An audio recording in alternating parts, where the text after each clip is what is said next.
क्या आपने कभी सुना है कि एक बहन ने अपने ही सगे भाई का सिर काटकर भाले पर टांग दिया हो? जी हाँ, आपने सही सुना। एक बहन जिसने रक्षा बंधन के सारे वचन भुला दिए। एक बहन जिसने अपने हाथों को अपने ही भाई के खून से रंग लिया। यह कोई काल्पनिक कहानी नहीं है। यह कहानी है भारत के अंतिम हिंदू सम्राट पृथ्वीराज चौहान की बेटी बेला की। वह बेटी जिसने सती होने से पहले महाकाली का रूप धारण कर लिया था। इतिहास की किताबों में आपको पृथ्वीराज चौहान की वीरता के किस्से मिलेंगे, मगर इतिहास का एक पन्ना ऐसा भी है जो खून के आंसुओं से लिखा गया है। आखिर क्यों एक पिता अपनी ही बेटी का दुश्मन बन गया? आखिर क्यों एक डोली को श्मशान की राख बनना पड़ा? जानिए इतिहास का वो सच जो अक्सर छिपा दिया जाता है। अगर आप आज दिल्ली में रहते हैं तो आपने पूसा इंस्टीट्यूट का नाम जरूर सुना होगा। वही इलाका जहां आज बड़ी बड़ी इमारतें और सड़कें हैं। सदियों पहले यहां घना जंगल और बीहड़ हुआ करता था। यहीं पास में पंचकुइयां रोड के पास एक मंदिर है, नाम है बेला सती मंदिर। यह मंदिर गवाह है उस भयानक युद्ध का जो एक पिता की जिद के कारण हुआ। यह कहानी आल्हा खंड से ली गई है। यह बुंदेलखंड की वह लोक गाथा है जो वीरों के बलिदान की बात करती है।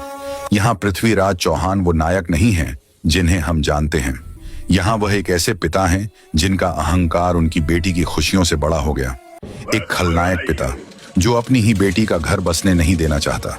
कहानी की शुरुआत होती है दिल्ली के आलीशान महल से। शहनाइयां बज रही थीं। पूरा दिल्ली शहर रोशनी से नहाया हुआ था।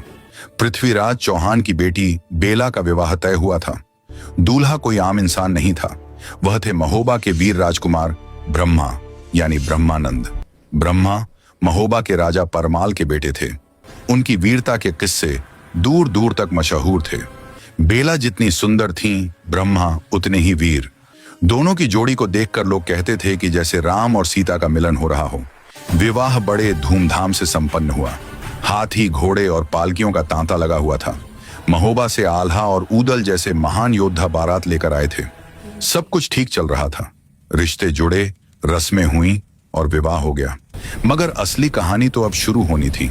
उस समय एक रिवाज होता था, गौना। शादी के कुछ समय बाद वधू को विदा करा के ससुराल ले जाया जाता था।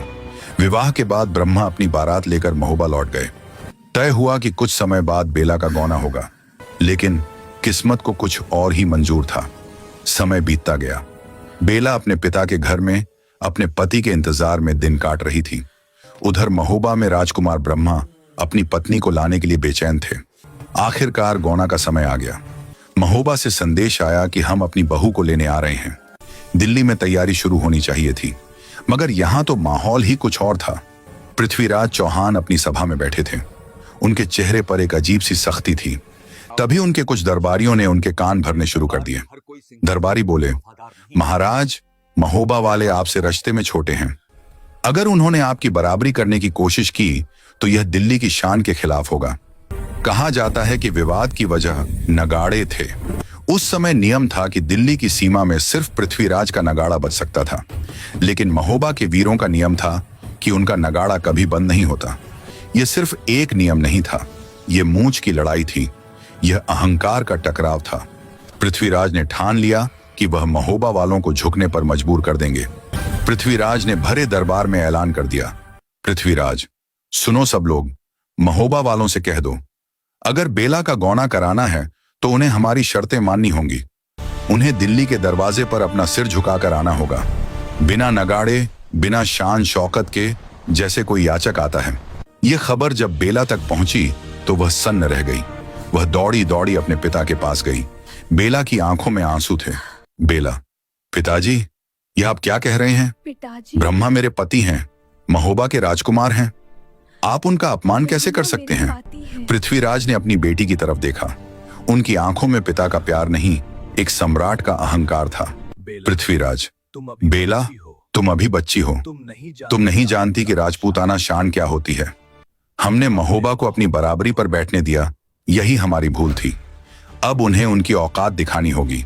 बेला, मगर पिताजी, इससे मेरा घर उजड़ जाएगा। जिद छोड़ दीजिए, मुझे मेरे पति के पास जाने दीजिए। पृथ्वीराज, खामोश। पृथ्वीराज चौहान जो फैसला ले लेता है उसे कोई नहीं बदल सकता। गौना तभी होगा जब महोबा वाले हमारी शर्तों पर नाक रगड़ेंगे। उधर महोबा में जब यह संदेश पहुंचा तो भूचाल आ गया। राजकुमार ब्रह्मा का खून खौल उठा। आल्हा और ऊदल, जो ब्रह्मा को अपने छोटे भाई से बढ़कर मानते थे, क्रोध से लाल हो गए। यह सिर्फ ब्रह्मा का अपमान नहीं था, यह पूरे महोबा का अपमान था। ब्रह्मा ने अपनी तलवार निकाल ली। ब्रह्मा, अगर पृथ्वीराज को अपनी ताकत का इतना ही गुमान है तो ठीक है, हम दिल्ली जाएंगे, लेकिन सिर झुकाकर नहीं, सिर उठाकर, और बेला को डोली में नहीं, अपनी जीत के रथ पर बैठाकर लाएंगे। ऊदल ने भी अपनी तलवार हवा में लहराई।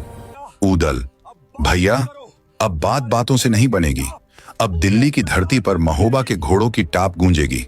तैयारी करो, हम दिल्ली कूच करेंगे। दिल्ली के महलों में खामोशी थी। बेला अपने कक्ष में बैठी रो रही थी। उसे आने वाले तूफान का एहसास हो चुका था। उसने अपने पिता को समझाने की बहुत कोशिश की थी, लेकिन पृथ्वीराज का अहंकार पहाड़ से भी ज्यादा कठोर था। पृथ्वीराज ने अपने सेनापति को बुलाया।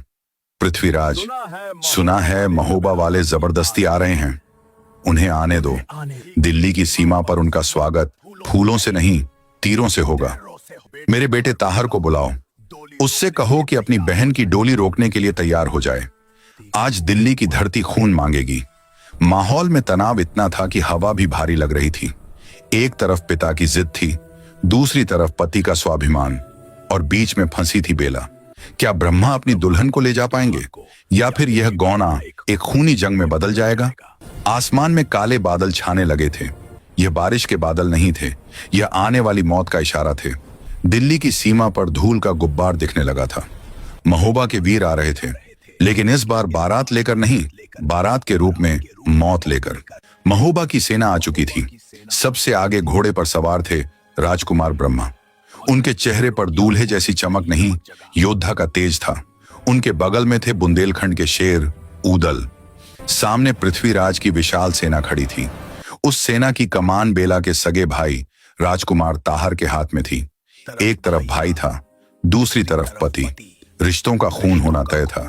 माहौल में इतनी खामोशी थी कि घोड़ों की सांसें भी सुनाई दे रही थी। ताहर ने अपना घोड़ा आगे बढ़ाया। उसकी आंखों में नफरत थी। उसने ब्रह्मा को ललकारा, ताहर, रुक जाओ ब्रह्मा, दिल्ली की सीमा में कदम रखने की जुर्रत मत करना। वापस लौट जाओ महोबा, बेला अब कभी तुम्हारे साथ नहीं जाएगी। ब्रह्मा ने अपनी तलवार की म्यान पर हाथ रखा। वह शांत थे, मगर उनकी आवाज में चट्टान जैसी मजबूती थी। ब्रह्मा, ताहर, मैं यहां लड़ने नहीं आया हूं, मैं अपनी पत्नी को लेने आया हूं। यह मेरा अधिकार है और राजपूताना धर्म भी। रास्ता छोड़ दो साले साहब, वरना अनर्थ हो जाएगा। ताहर जोर से हंसा। उसकी हंसी में अहंकार भरा था। ताहर, साले साहब, रिश्ते तो कब के खत्म हो चुके ब्रह्मा। पिताजी का आदेश है, या तो खाली हाथ वापस जाओगे या फिर तुम्हारी लाश महोबा जाएगी। ब्रह्मा का सब्र अब टूट चुका था। ब्रह्मा, अगर यही तुम्हारी जिद है तो सुनो ताहर, डोली तो जाएगी, चाहे वो फूलों से सजी हो या मेरे खून से। आक्रमण! एक ही पल में सन्नाटा चीखों में बदल गया। तलवारें म्यान से बाहर निकलीं और एक दूसरे से टकराईं। लोहे से लोहा टकराने की आवाजें गूंजने लगीं। पूसा के उस जंगल में लाशें बिछने लगीं। महोबा के वीर दिल्ली के सैनिकों पर भारी पड़ रहे थे। ऊदल अपनी तलवार से बिजली की तरह वार कर रहे थे। ब्रह्मा ताहर की सेना को गाजर मूली की तरह काट रहे थे।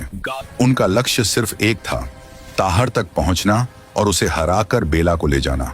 ताहर ने देखा कि उसकी सेना हार रही है। ब्रह्मा की वीरता के सामने उसके सैनिक टिक नहीं पा रहे थे। उसे समझ आ गया कि सीधी लड़ाई में ब्रह्मा को हराना नामुमकिन है। तब उसके दिमाग में एक शैतानी ख्याल आया, धोखा। ब्रह्मा लड़ते हुए ताहर के करीब पहुंच गए। दोनों के बीच भयंकर युद्ध शुरू हुआ। ब्रह्मा ताहर पर भारी पड़ रहे थे। एक बार से ताहर का घोड़ा पीछे हट गया। ताहर जमीन पर गिरने ही वाला था। ब्रह्मा ने अपना हाथ रोका। युद्ध के नियम कहते थे कि निहत्थे या गिरे हुए दुश्मन पर वार नहीं करना चाहिए। ब्रह्मा ने क्षत्रिय धर्म निभाया। ब्रह्मा, उठो ताहर, मैं तुम्हें मारने नहीं आया। हार मान लो और बेला को जाने दो। यही ब्रह्मा की सबसे बड़ी भूल थी। ताहर ने धर्म नहीं देखा, उसने मौका देखा। जैसे ही ब्रह्मा ने अपनी तलवार नीचे की, ताहर ने अपनी छिपी हुई कटार निकाली और पूरी ताकत से ब्रह्मा के सीने में घोंप दी। ब्रह्मा की आंखों में दर्द नहीं, हैरानी थी। उन्हें यकीन नहीं हुआ कि एक क्षत्रिय ऐसा धोखा कर सकता है, वह भी उनका अपना साला। ब्रह्मा घोड़े से नीचे गिर पड़े। उनके सीने से खून का फव्वारा फूट पड़ा। धरती लाल हो गई। ऊदल ने दूर से ब्रह्मा को गिरते हुए देखा। ऊदल, भैया! ऊदल चीखते हुए ब्रह्मा की तरफ दौड़े, लेकिन तब तक बहुत देर हो चुकी थी। ब्रह्मा की सांसें उखड़ रही थीं।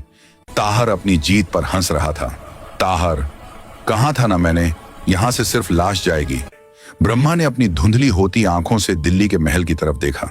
ब्रह्मा, बेला, मैं अपना वचन नहीं निभा पाया, मुझे माफ करना। और इसके साथ ही महोबा का वो वीर राजकुमार हमेशा के लिए शांत हो गया। जिस सेहरा को पहनकर उन्हें दुल्हन लानी थी, वह सेहरा आज खून से सन चुका था। दिल्ली के महल में एक अजीब सी बेचैनी थी। बेला पूजा घर में बैठी दिया जला रही थी। अचानक दिया बुझ गया। बेला का दिल जोर से धड़का। तभी एक दासी दौड़ती हुई आई। उसका चेहरा सफेद पड़ा हुआ था। दासी, राजकुमारी, अनर्थ हो गया राजकुमारी। बेला खड़ी हो गई। बेला, क्या हुआ? साफ साफ बताओ।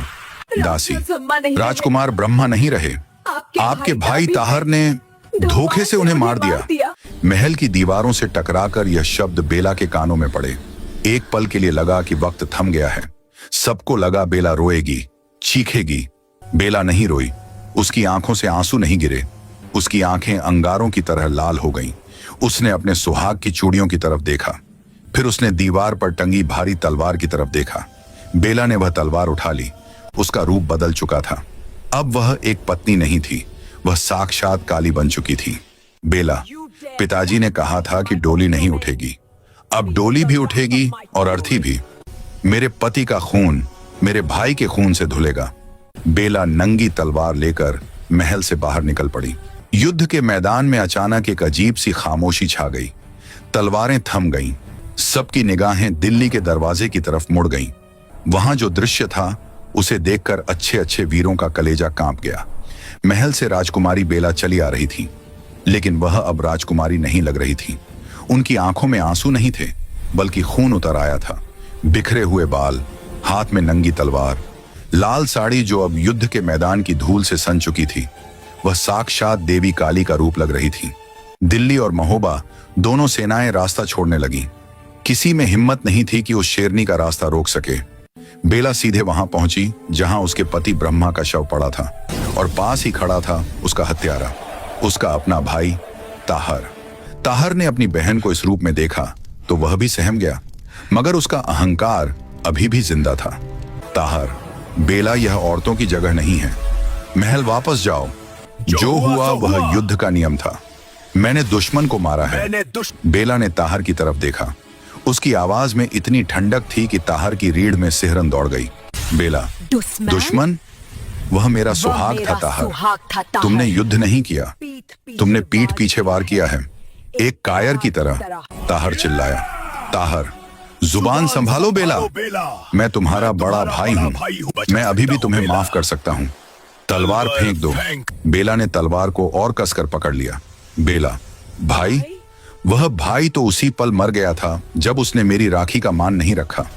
आज यहाँ कोई भाई बहन नहीं खड़ा है। आज यहाँ एक विधवा खड़ी है अपने पति के हत्यारे के सामने। उठा अपनी तलवार ताहर, आज फैसला होकर रहेगा। दृश्य, ताहर का वध इतिहास गवाह है कि उस दिन एक अबला ने सबला का रूप धरा था। बेला ताहर पर टूट पड़ी। ताहर को लगा था कि एक लड़की उससे क्या लड़ेगी, मगर बेला के हर वार में प्रतिशोध की आग थी। बिजली जैसी तेजी थी। ताहर घबराने लगा। वह पीछे हटने लगा। बेला ने उसे संभलने का मौका नहीं दिया। बेला, यह वार मेरे पति के लिए। एक जोरदार वार ताहर की ढाल पर पड़ा। ताहर का संतुलन बिगड़ा। बेला, और यह वार उस विश्वासघात के लिए। बेला ने पूरी ताकत से तलवार घुमाई। अगले ही पल एक भयानक दृश्य दिखा। ताहर का सिर उसके धड़ से अलग होकर दूर जा गिरा। युद्ध भूमि में सन्नाटा पसर गया। एक बहन ने अपने ही भाई का वध कर दिया था। न्याय हो चुका था, मगर इस न्याय की कीमत बहुत भारी थी। ताहर को मारने के बाद बेला का क्रोध शांत हुआ। वह घुटनों के बल बैठ गई। उसने अपने पति ब्रह्मा के शव को गोद में उठा लिया। अब उसकी आंखों से आंसू बह निकले। बेला, स्वामी, मैंने अपना वचन पूरा किया। आपका हत्यारा अब जिंदा नहीं है, लेकिन आपके बिना ये जीवन मेरे लिए राख है। बेला ने आदेश दिया, चिता सजाओ। आज मैं अपने स्वामी के साथ अग्नि स्नान करूंगी। लकड़ियां इकट्ठी की गईं, एक विशाल चिता सजाई गई। बेला चिता पर बैठी। उसने अपनी गोद में अपने पति ब्रह्मा का सिर रखा और दूसरे हाथ में अपने भाई ताहर का कटा हुआ सिर। यह दृश्य देखकर पत्थर दिल सैनिक भी रो पड़े। एक तरफ पति का प्रेम था, दूसरी तरफ भाई को मारने का प्रायश्चित। बेला ने अग्नि को नमन किया। आग की लपटें आसमान छूने लगीं। देखते ही देखते वह वीरांगना उस पवित्र अग्नि में विलीन हो गई। डोली तो नहीं उठी, मगर उस दिन 2 अर्थियां साथ जली। आग शांत हो गई, मगर वह कहानी आज भी जिंदा है। दिल्ली में पंचकुइया रोड के पास उस पुराने जंगल वाले इलाके में आज भी एक मंदिर खड़ा है, बेला सती मंदिर। लोग कहते हैं कि यह मंदिर उसी जगह बना है जहां बेला सती हुई थी। जब आप आज वहां जाएंगे तो आपको वहां एक अजीब सी शांति मिलेगी। यह मंदिर हमें याद दिलाता है उस प्रेम की जो मौत से भी गहरा था, और उस जिद की जिसने सब कुछ तबाह कर दिया। पृथ्वीराज चौहान का अहंकार हार गया और एक बेटी का प्रेम जीत गया, मगर इस जीत में सब कुछ हारना पड़ा।